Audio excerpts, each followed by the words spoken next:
This is a story about two women, a mother and a daughter.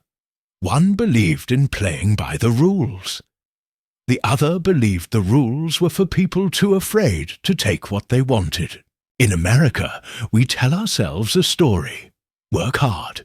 Be honest. Success will follow. Rachel Accardi believed that story with every fibre of her being.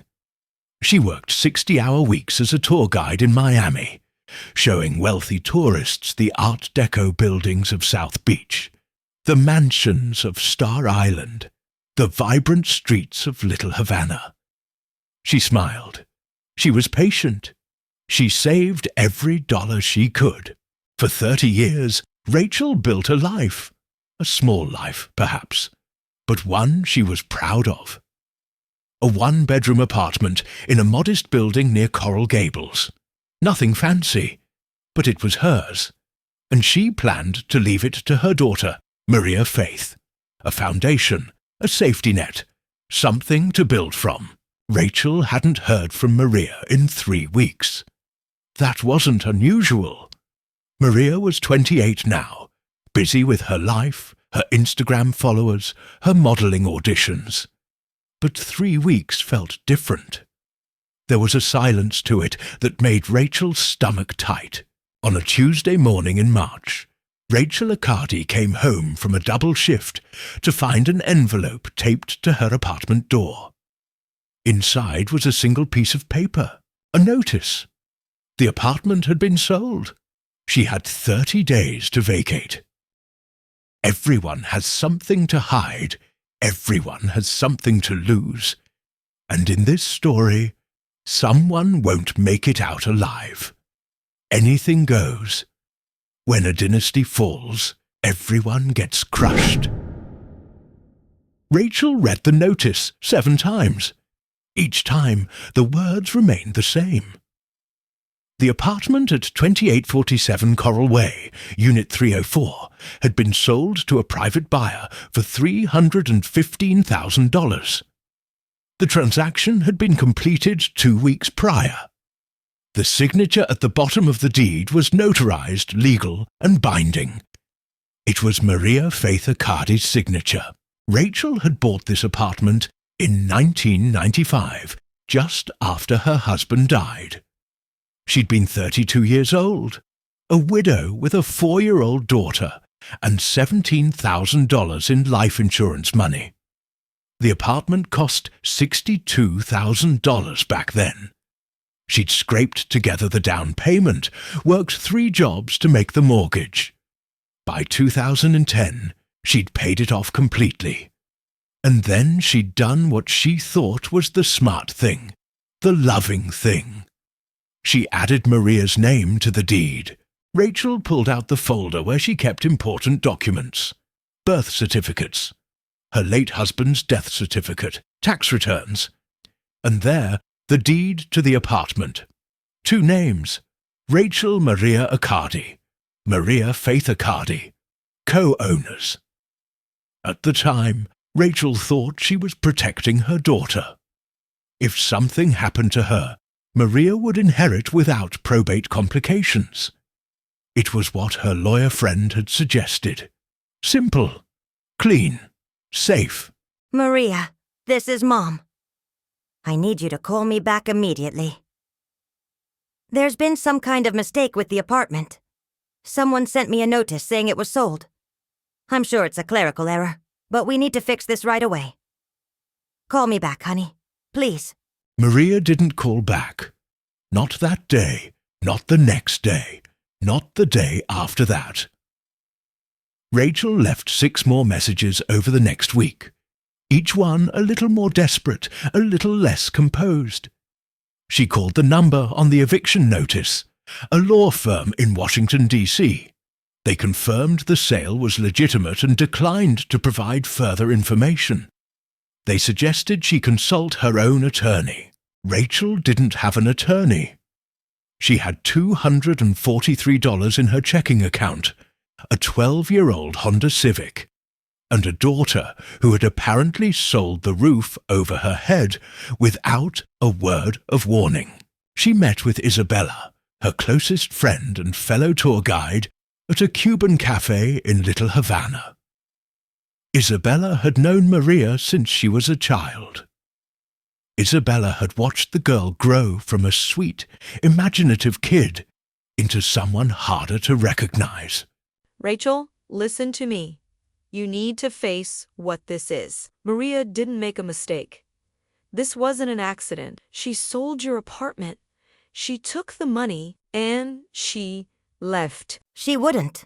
She's my daughter. She knows I have nowhere else to go. There has to be an explanation. The explanation is that your daughter has been posting pictures from Washington, D.C. for the past 2 weeks. Expensive restaurants, designer clothes, hotel suites that cost more per night than you make in a week. I didn't want to show you, but you need to see. Isabella showed Rachel the Instagram account. Maria Faith's feed was a carefully curated fantasy. Photos in front of the Capitol building, champagne brunches at the Watergate Hotel, a new Gucci handbag, a rental Mercedes with DC plates, and captions, always captions. New chapter, new city, new me. Posted 10 days ago, 83,000 likes. Sometimes you have to bet on yourself. Posted 6 days ago, 91,000 likes. Success isn't given, it's taken. Posted yesterday, 112,000 likes. She's not coming back, Rachel. And she's not sorry. You need to decide what you're going to do. Rachel sat in that cafe for 2 hours after Isabella left. She watched people come and go. Families, couples, young people laughing, unaware that the ground beneath them could disappear without warning. She thought about calling the police, but Maria's name was on the deed. Legally, she had every right to sell. Rachel thought about fighting it in court, but that would take months, maybe years, and money she didn't have. So she made a different decision. She packed a single suitcase. She gave her 2-week notice at work. She sold what little furniture she had to a neighbor for $800. She got in her Honda Civic, pointed it north, and drove toward Washington, D.C. If Maria wanted a new life, fine. But Rachel wanted answers. She wanted to look her daughter in the eye and understand how a person she'd raised, loved, and sacrificed everything for could do this. And maybe, just maybe, she wanted her daughter to feel 1 ounce of shame. Washington, D.C. in March is cold in a way Miami never is. The wind cuts through thin jackets and reminds you that the world doesn't care about your comfort. Rachel arrived on a Thursday evening, after 18 hours of driving with only gas station coffee and granola bars to keep her going. She'd never been to the nation's capital before. The monuments looked smaller than they did on television. The streets were crowded with people who walked like they had important places to be. Rachel couldn't afford a hotel, so she parked in a public lot near Union Station and slept in her car that first night. The seats didn't recline far enough. The streetlights were too bright. Every sound made her jump. But she was here, and tomorrow she would find her daughter. She started with the Instagram posts. Maria had tagged several locations: the Watergate Hotel, a French restaurant called Le Diplomate, a boutique in Georgetown. Rachel drove to each one, showing Maria's photo on her phone to hostesses, doormen, shop clerks. I'm sorry, we see hundreds of guests every day. I can't really say if she's been here or not. I'm not supposed to give out information about residents or guests. Privacy policy. She looks familiar maybe, but I'm not sure, sorry. By the third day, Rachel was running out of money and ideas.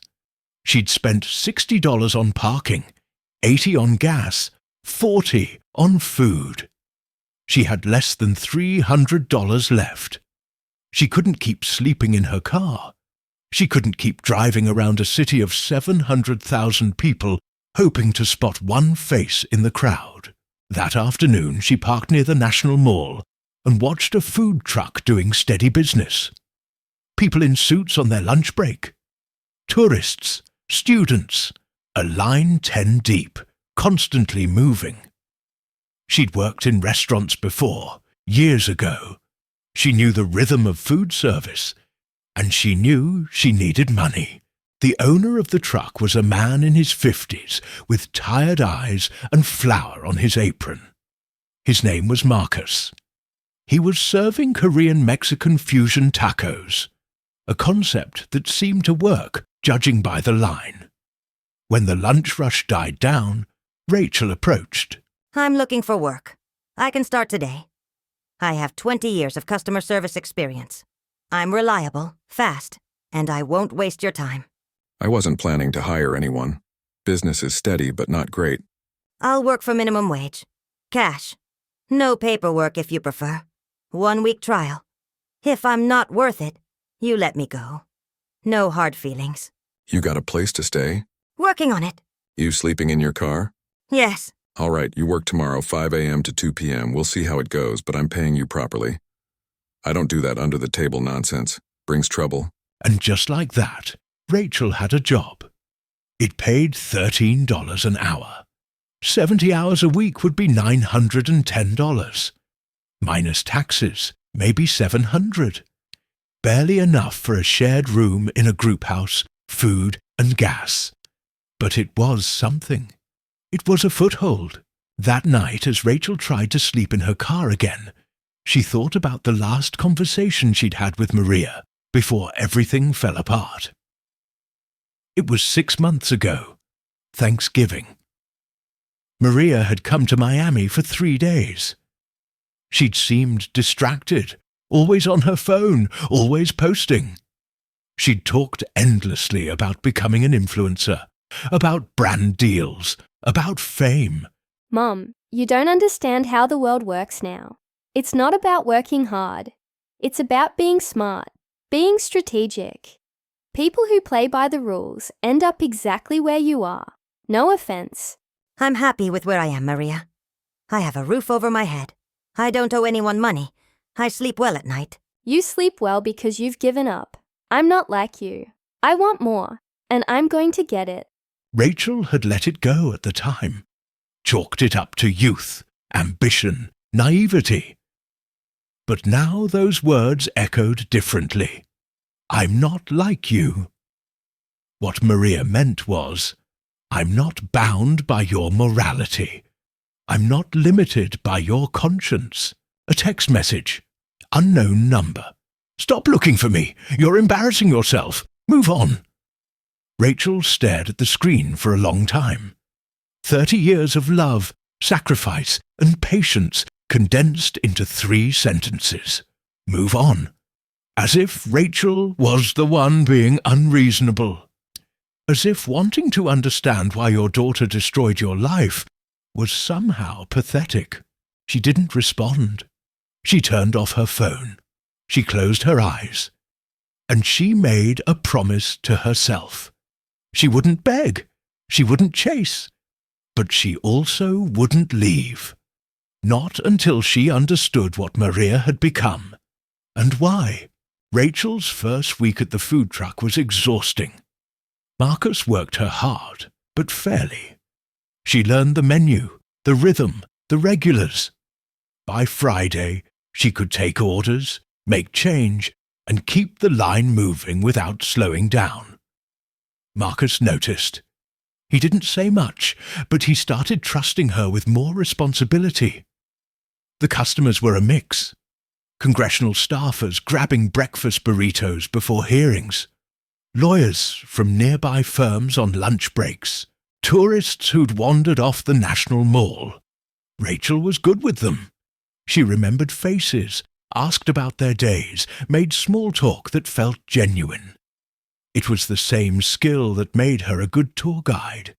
People wanted to be seen, even for 30 seconds, in a food truck line. On her 8th day, a man in an expensive suit ordered the bulgogi tacos and an iced coffee. He was in his late 40s, with greying temples and the kind of calm confidence that comes from years of courtrooms and boardrooms. He looked at Rachel a moment longer than most customers did. You're new here. 8 days new. Still learning. You're doing well. I've been coming to this truck for 2 years. Marcus usually looks stressed. You've made his life easier already. That's kind of you to say. Enjoy your lunch. What brings you to D.C.? You're not from here originally, I can tell. Miami. And that's a story for another time. Fair enough. I'm Ivan, by the way. I work nearby. I'll be back Monday. Rachel didn't think much of it. Customers made small talk all the time. But Ivan did come back on Monday and Tuesday, and every day that week. He always ordered the same thing. He always lingered just a few extra seconds. He always left a generous tip. On the second Friday, Ivan arrived just as Rachel was closing up. Marcus had already left for a supplier meeting. Rachel was alone, wiping down surfaces and packing equipment. I'm too late for tacos, aren't I? About 20 minutes too late, yeah. That's what I get for a meeting that ran long. Can I make you a different offer? There's a coffee shop around the corner. I'd like to buy you a cup and have a conversation that's longer than 30 seconds. Why? Because you seem like someone with a story, and I'm someone who listens to stories for a living. Also, you look like you could use someone to talk to. What do you do for a living? I'm a lawyer. Corporate litigation mostly, boring stuff. But I used to be a prosecutor. That was less boring. A lawyer. That's either perfect or terrible timing. I haven't decided which yet. They sat in a corner booth of a small coffee shop on 14th Street. Ivan ordered a black coffee. Rachel ordered a latte she normally couldn't afford. For a few minutes they sat in comfortable silence. Then Rachel started talking. She told him about Maria, about the apartment, about driving to DC with no plan beyond finding her daughter, about sleeping in her car for a week before getting the job, about the text message telling her to move on. Ivan listened without interrupting. He didn't offer empty reassurances or legal jargon. He just listened. When Rachel finished, he was quiet for a moment. That's one of the cruelest things I've heard in a long time, and I've heard a lot of cruelty. The worst part is it's legal. She had every right to do it. I checked with 3 different lawyers over the phone. Free consultations. They all said the same thing. Her name was on the deed. She can sell. I have no recourse. Legally, you're probably right. Morally, that's a different question. But legal and moral don't always overlap in this city, or anywhere, really. You know what's funny? I taught her right from wrong. I taught her to care about people. I taught her that actions have consequences. And somewhere along the way, she learned the exact opposite lesson. She learned that if you're clever enough, you can do whatever you want and walk away clean. That's a depressing worldview, but it's not entirely wrong. I see it every day in my work. People with power, money, and connections doing things that would destroy ordinary people's lives. And they face no consequences because they've built systems that protect them. So what's the point? If the game is rigged, why play at all? I ask myself that question constantly.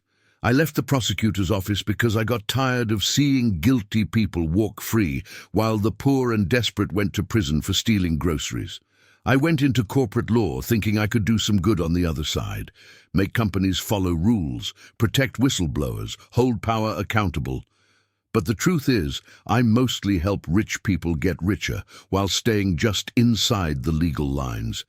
It's exhausting. So why do you keep doing it? Because the alternative is giving up, and I'm not ready to do that yet. Every now and then, I get a case that matters, a client who's actually trying to do the right thing. It's rare, but it's enough to keep me going. That and stubbornness. Because the alternative is giving up, and I'm not ready to do that yet. Every now and then, I get a case that matters. A client who's actually trying to do the right thing. It's rare, but it's enough to keep me going. That and stubbornness. When they finally left, it was dark outside. even walked Rachel back to her car in the parking garage. He looked at the cramped back seat, the pillow, the blanket, the reality of her situation. You're still sleeping here? I'm saving up for a room. Another week or two. Rachel, listen. I have a guest room in my apartment. It's empty. Has been for a year. You'd be doing me a favor by using it. I'm hardly there anyway. Late nights at the office most of the time. No strings, no expectations. Just a room and a door that locks. I don't take charity. It's not charity. It's a reasonable person helping another reasonable person. If the roles were reversed, you'd do the same thing. 1 month. I pay rent as soon as I can. And if you're secretly a serial killer, I will haunt you from the afterlife. Deal. Ivan's apartment was in a converted warehouse building in Shore, a neighborhood that used to be rough but had been gentrified into something clean and expensive. The guest room was small but had everything Rachel needed. A bed, a desk, a window, privacy. That first night, Rachel slept in an actual bed for the first time in 2 weeks. She cried quietly for about 10 minutes, the kind of crying that comes from exhaustion and relief and the strange kindness of strangers. Then she slept for 11 hours straight. When she woke up, there was a note on the kitchen counter in Ivan's handwriting. "Coffee in the pot. Help yourself to anything in the fridge. I'll be back late. Make yourself at home." Ivan. For the first time since the eviction notice, Rachel felt something like hope. Not hope that Maria would apologize.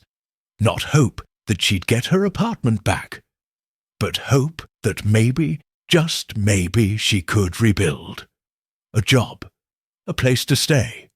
A new friend who understood what it meant to be disappointed by the world, but not destroyed by it. Another text from Maria. This one different. "If you keep looking for me, you'll regret it. I'm not who you think I am anymore. Let it go." No. Because Rachel Accardi had made a decision. She would stay in Washington. She would work. She would save. And she would find out what her daughter had become. Not to save her, not to forgive her, but to understand how a person crossed that line from selfishness to cruelty. And maybe, in understanding, Rachel could finally let go of the daughter she thought she had, and face the woman Maria actually was. But that understanding would come with a price. Because Maria Faith Accardi wasn't just cruel. She was ambitious. And ambition, in a city like Washington, could be far more dangerous than cruelty alone. Next time on Anything Goes, Maria meets a man named Caesar, a man who sees potential in her, a man who offers her everything she's ever wanted, and a man who will teach her that in Washington everything truly does have a price. If you want episode 2 and don't want to miss what happens next, make sure you like this video, subscribe to the channel, and turn on notifications. Because the secrets of this family are just starting to surface. And trust me, you won't believe what's coming next.